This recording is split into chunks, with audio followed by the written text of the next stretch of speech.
Rumsfeld was openly irritated about it. And then we come to accounts in the summer of 2003 of an intelligence briefing that occurred at the Pentagon involving Rumsfeld, Cambone, a handful of other senior officers. And he's described as being openly angry, pounding his fist on the table, and asking in a taunting way, why is it that Guantanamo gets me good intel, just what I want, and I don't get this out of Iraq? I've had it with this. I want you to get Miller out to Iraq and gitmalize the situation and do it fast.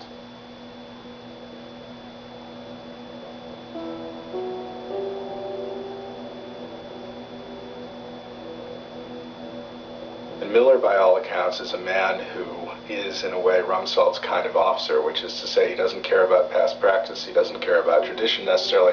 What he cares about is getting results.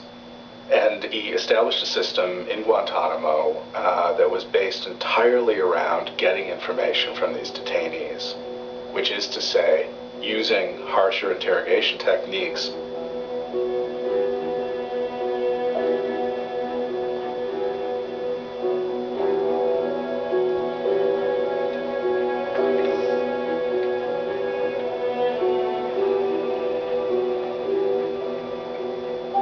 We detain enemy combatants here at JTF Guantanamo in a humane manner. Everything that we do inside Camp Delta, America can be proud. I am telling you what I believe in every inch of my body to be the truth. And I have spent a lot of time on secure video with the people down there. I have talked to people who've been down there and come back, and I haven't found a single scrap of any kind of information that suggests that anyone has been treated anything other than humanely, notwithstanding everything we have read and heard. At the time, there were rumors coming out of Guantanamo that prisoners were being abused. Certainly, certain of the human rights organizations had detected those kinds of rumors and written letters to the administration urging the administration not to engage in this kind of practice. So I think word was starting to leak out as to something occurring in Guantanamo. General Miller at Guantanamo turned Guantanamo from a conventional U.S. military prison that would abide by the laws of war into a kind of ad hoc behavioral laboratory for the introduction, the use of extreme techniques. A lot of what we know about what went on in the cells during interrogations at Guantanamo, we know from FBI officers who went down and were working at Guantanamo and, in essence, observing what the Army interrogators were doing. We have a number of emails and reports that have been declassified by these FBI people, counterterrorism officials, who reported on what they saw. On the couple of occasions, he writes, I entered interview rooms to find a detainee chained hand and foot in a fetal position on the floor, with no chair, food, or water.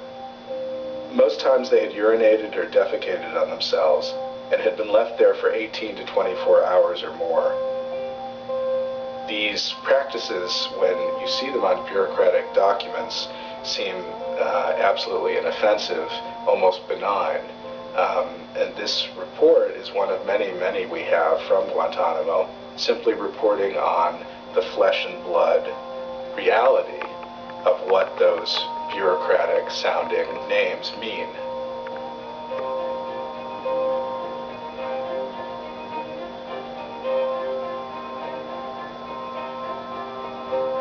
Donald Rumsfeld approved a memo in response to pressures from interrogators in December of 2002, in which he approved all sorts of enhanced interrogation techniques.